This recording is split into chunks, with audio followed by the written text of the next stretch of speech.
Hello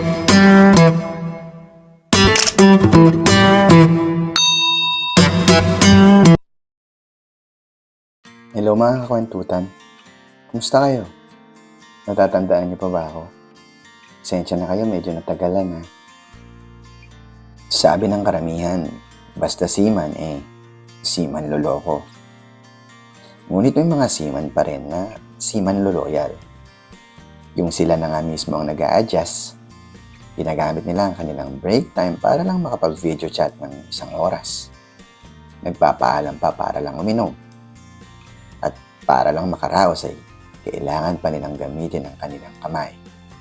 Physical needs ng mga lalaki, kumbaga. Mga kakwentutan, makakatiis kaya sila o magpapadala sila sa tukso? Mga kakwentutan, iyan ang unang kwentong ating pagsasalo-saluhan sa muling pag-ere ng ating channel. Ang kwentong ito ay papamagatan nating Kabaro. Mga kakwentutan, abangan ang ating unang episode sa gabing ito.